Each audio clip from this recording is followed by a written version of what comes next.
What happens when a forbidden power is unleashed at the worst possible moment by someone who knows it might cost everything? Chapter 15 of Jujutsu Kaisen Modulo wastes no time raising the stakes, delivering a turning point that feels both shocking and inevitable. The long-rumored return of Mahoraga finally becomes reality, not as a distant threat, but as an immediate answer to Dabura's overwhelming presence. This chapter doesn't just introduce a battle. It announces that the story has crossed a line where hesitation, mercy, and safety no longer exist. As the narrative unfolds, the focus sharpens on Yuka, whose physical decline contrasts painfully with the magnitude of her resolve. Memories, regret, and unspoken bonds collide as she steps onto a battlefield destined to decide far more than victory or defeat. The arrival of new figures, hidden agendas, and an enemy who represents strength beyond human understanding only deepen the tension. By the time Mahoraga stands before Dabura, it becomes clear that this is not merely a clash of power, but a gamble against fate itself, where survival depends on adaptation, sacrifice, and the terrifying unknown.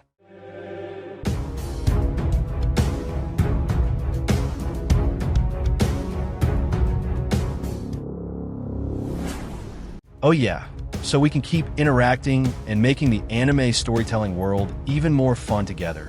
Don't forget to subscribe, hit the like button, and drop your thoughts in the comments to keep the vibe going. Alright guys, let's jump straight into the discussion. Let's go. Jujutsu Kaisen Modulo Chapter 15 can easily be considered one of the strongest chapters so far. The reason is straightforward. Mahoraga finally makes its return, this time summoned through Yuka, and its appearance completely defies everyone's expectations. Before this chapter, many fans had already speculated about the possible arrival of Mahoraga or even Rika. However, what truly surprises is that Mahoraga becomes the first to directly confront Dabura. This alone sets the stage for an extremely intense and visually explosive battle.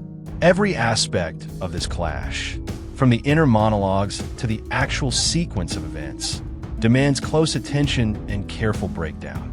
Chapter 15 is titled, "A Forbidden Technique Has Been Used," a name that clearly foreshadows Mahoraga's emergence.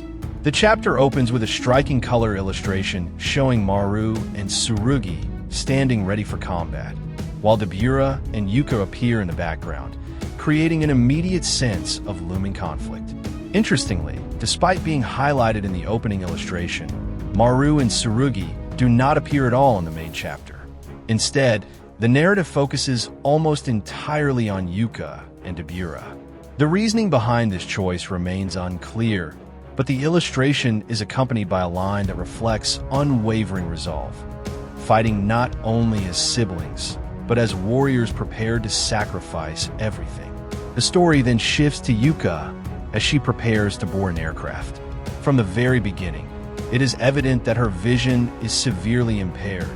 Everything around her appears blurred.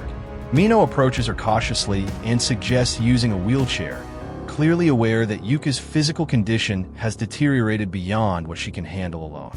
Yuka responds with a gentle smile and thanks Mino, as if she has already accepted whatever fate awaits her. As the aircraft begins to take off, the narrative transitions into Yuka's inner monologue. She imagines that if she were ever given a second chance at life, she would want to be Tsurugi's older sister instead. Having spent 16 years together, Yuka believes she would instinctively know what her sibling needed. She envisions herself yielding in trivial matters, letting Tsurugi choose first, teaching him game strategies, and helping him study. These thoughts sharply contrast with reality, where Tsurugi has always been the one playing that role instead. With a faint, bitter smile, Yuka concludes that Tsurugi is actually terrible at being an older brother. At the same time, her condition worsens rapidly. Her speech becomes slurred, and she begins calling out Aniki, making it clear to Mino that she wants to speak to her brother. By now, Yuka's vision has completely faded. She can no longer recognize Mino's face. Drifting in and out of consciousness, she speaks as though Tsurugi were right in front of her. She explains that she never wanted him to come. not because she was pretending to be strong, but because there was a side of herself she didn't want anyone to see. She then delivers a sharp, bittersweet remark, accusing Tsurugi of being the type of person who believes complimenting a woman for not wearing makeup counts as being considerate, without truly understanding a woman's feelings, let alone those of his own sister. At this point, Mino finally realizes that Yuka is hallucinating and has mistaken him for Tsurugi. In his heart, he knows it is already too late. Overwhelmed by confusion and guilt, Mino tightly holds Yuka's hand and apologizes, fully aware of how cruel it was to send such a young girl to face a demon. That physical contact triggers a memory deep within Yuka's mind, a moment from the past when Tsurugi protected her. This memory brings the chapter's emotional arc to a close, while simultaneously setting the stage for the major conflict that is about to unfold. The scene shifts back to their childhood, showing the siblings standing side by side. Tsurugi calmly tells Yuka to stop crying, reassuring her that everything is fine and not worth making a fuss over. Yet inside Yuka's heart, her thoughts differ. At the time, she only wanted to help a friend who had been possessed by a spirit so weak it barely qualified as a real threat. She truly believed she could handle everything on her own. To her, Tsurugi's presence was not what determined her survival. She was confident she could walk away alive even without him. What troubled her instead was the fate of her friend. Deep down, Yuka knew she had always relied on her brother's kindness. A person who never judged her, never blamed her, and always protected her silently. As these thoughts fade, the narrative gently shifts away, carrying the story toward its next destination. The scene shifts to Shinjuku, a battlefield destined to witness the final confrontation between Dabura and Yuka. Before that duel can begin, however, an unexpected figure appears before Dabura. Curious, Dabura asks whether this man is the chosen warrior. The stranger answers calmly, calling himself nothing more than an old man whose body has already been worn down by time. He claims he did not come to fight, but to speak on behalf of Earth's sorcerers, introducing himself as Yui Yui, the leader of the new generation Shadow Style School. Yui Yui then expresses his gratitude to Dabura, addressing him as the king from a distant planet. Dabura is visibly puzzled, prompting Yui Yui to explain. Around 70 years ago, this land was shaken by an overwhelming surge of power. After that incident, the world entered an era of peace, but a fragile, hollow peace that slowly caused humanity to forget what true strength really meant. According to Yui Yui, the current generation no longer understands the peak of violence or the absolute limits a living being can reach. He then points to 3 small children standing nearby, their faces bearing a striking resemblance to his own, suggesting they are likely his descendants. Even so, their identities remain unclear, and it is far too early to draw any firm conclusions. Speaking in a calm, yet deliberate tone, Yui Yui states his belief that Dabura is the perfect existence to show those children the true form of a curse, pure terror born from the depths of the soul. Dabura responds casually, remarking that without a worthy opponent, there is nothing to display. Fighting the weak would only end everything before the show even begins. At that, Yui Yui smiles. He reassures Dabura that this time, there is no need for concern. The opponent who is about to arrive will be more than enough to satisfy his thirst for battle, perhaps even easing the loneliness he has carried for so long. Moments later, an aircraft cuts across the sky, signaling Yuka's long-awaited arrival at the battlefield. The manner of her entrance feels unusual. Why arrive like this? The reason is not entirely clear. It may have something to do with Yuka's condition, so she would not appear weakened or worse, forced to arrive in a wheelchair. This way, she could at least show that she was still able to stand, even to fly, confronting her fate head-on. The scene is undeniably more epic in execution. The plane's doors swing open, violent winds surge outward, and Yuka dives into the empty sky as Mino can only watch in tears. With a faint smile, Yuka briefly thinks that if time could be reversed, she might still choose to remain the same little sister she once was. Shortly after, Yu follows her, leaping from the aircraft as well. The moment is intensely dramatic. The seat supporting Yuka's body detaches, and she plunges downward without the slightest hesitation. In the final seconds before the battle begins, the only image that crosses her mind is her older sibling. She says nothing, simply closing her eyes as tears quietly trail down her face. At last, Yuka lands on the battlefield. Dabura immediately senses her presence.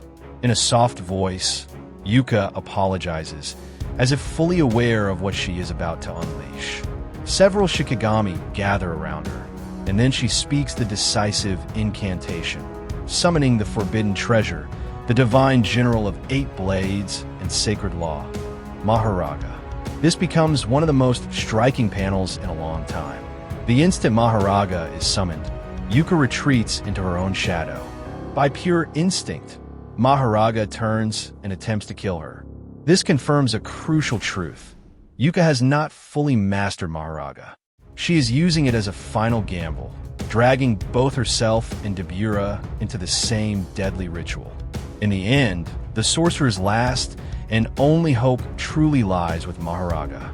Mahoraga's role is now unmistakable. It must confront Dabura head-on. And honestly, this moment feels nothing short of monumental. Every time Mahoraga appears in Jujutsu Kaisen, it is almost always thrown into battle against the absolute strongest. Not because Mahoraga lacks power, but because its opponents exist on an absurdly high level. There is no question, Mahoraga stands among the most terrifying entities in the entire Jujutsu world. The instant Mahoraga manifests, Dabura wastes no time. He launches himself into the air and strikes with overwhelming force, unleashing successive flashes of light that pierce and hurl Mahoraga away. For anyone seeing Mahoraga for the first time, it would be easy to assume the fight was already decided. At first, it seems Dabura thought so as well. What makes the scene even more surreal is Dabura standing atop a tower of light formed from his own attacks, an image that defies logic entirely. At this point, it is revealed that Dabura's technique, Karaba, is a light-based ability whose true nature remains largely unknown. Its initial activation even originates from a sound unique to the Eskun tribe, a sound no ordinary human could ever reproduce. That sound carries such dense, killing intent that it almost becomes physically tangible. For the first time in history, Mahoraga begins adapting to a technique that originates beyond Earth itself. After enduring Dabura's assault, the wheel of adaptation finally starts to turn. At the same moment, a shocking revelation is dropped. The Sennin clan's hidden weapon has finally emerged. This is where the episode ends, and frankly, the chapter feels incredibly compact yet impactful. There's a lot to unpack, especially the sudden appearance of Yui. What immediately raises eyebrows is the presence of crows surrounding him, which is strange considering that this ability has long been associated with his sister. Adding to the suspicion, Yui's hairstyle closely resembles Mei's, further fueling speculation. Some theories even suggest that Yui may have swapped bodies with Mei. While that idea sounds outrageous, it is not entirely impossible, given the symbolic connection to crows and the striking visual similarities. That said, there's another plausible explanation. The crow technique may belong to one of the 3 newly introduced children. After all, Yui displayed exceptional mastery of techniques from a very young age. It would not be surprising if one of these children inherited abilities similar to Mei's, especially the girl whose hairstyle is nearly identical. The introduction of these 3 characters feels deeply suspicious. Many readers quickly assume that victory is already leaning toward the northern faction. But in truth, nothing has been settled yet. What is certain, however, is that Yui's presence commands attention.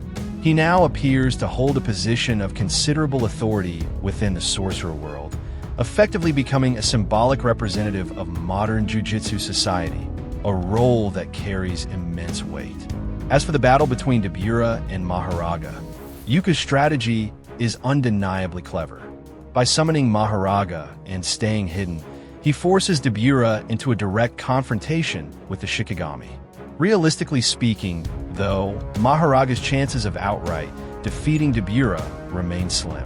Mahoraga is powerful, without question, but Dabura exists on an entirely different tier of threat. That said, Mahoraga's greatest advantage lies in one simple factor. Dabura does not yet understand its ability. As long as Dabura is slow to grasp how Mahoraga's adaptation works, that ignorance could become a fatal weakness. Once Dabura's technique is fully neutralized through adaptation, the balance of power would shift instantly. At that point, Mahoraga would seize complete control of the battle, and victory would no longer feel out of reach. The problem is that Mahoraga's adaptation is far from instantaneous. We have already seen how difficult it was for Mahoraga to adjust to infinity and its variations. It required time, repeated damage, and significant sacrifice before Mahoraga could finally break through. A similar process is likely to occur against Dabura, perhaps even more severe, considering this would be Mahoraga's first attempt to adapt to a technique that does not originate from this world. The complexity is on an entirely different level. There is also an intriguing detail regarding Dabura's technique itself. The way it is introduced feels eerily similar to Sukuna's Fuga. This opens the door to some wild speculation. What if that similarity is not a coincidence? What if Sukuna possesses alien blood, or at least some connection to an extraterrestrial race? If that were true, it could explain why Fuga has always felt so enigmatic. Perhaps it was a Somorian technique all along. Imagine a future scenario where Itadori suddenly uses Fuga, and the Simorians recognize it as a lost technique of their own clan. The implications would be massive, sending the story spiraling into entirely new territory. While speculative, this idea is far from impossible. Still, returning to the core conflict between Dabura and Mahoraga, the biggest issue remains the sheer versatility of Dabura's technique. If Dabura can deploy multiple forms derived from a single core ability, then Mahoraga would be forced to adapt to each one individually. Just like with Infinity, where it had to endure blue, red, and purple before achieving full adaptation. This means every variation Dabura unleashes could reset the adaptation process. The real question is whether Dabura will realize, in time, that Mahoraga is evolving mid-battle. In all honesty, Mahoraga likely needs additional support. Unfortunately, given Yuka's current condition, it is hard to imagine him contributing anything meaningful. Another possibility is Rika's arrival. However, since Mahoraga does not belong to Yuka, summoning Rika at the same time could create serious complications. Without unified control, the two entities would struggle to coordinate effectively. Even so, Mahoraga's appearance almost guarantees that Rika will eventually enter the battlefield. When that happens, Dabura's true limits will finally be tested. If Dabura manages to defeat both Mahoraga and Rika, then Yuka's hopes will effectively be crushed. And if Yuji were to arrive after that, the situation becomes even more dire. Current Yuji should theoretically be capable of defeating both Mahoraga and Rika without excessive difficulty. In other words, if Dabura is truly being positioned as a major threat to Itadori, it makes sense for him to eliminate these two monsters first. No matter how this confrontation ends, one thing is undeniable. The manga's momentum has exploded. The story is spiraling into increasingly insane territory, and all signs point towards some truly legendary chapters ahead. Vav, that's really interesting. Thank you so much for sticking with the story till the end. If you have any questions, feel free to write them down in the comment section below. Thanks again for watching, and see you in the next one.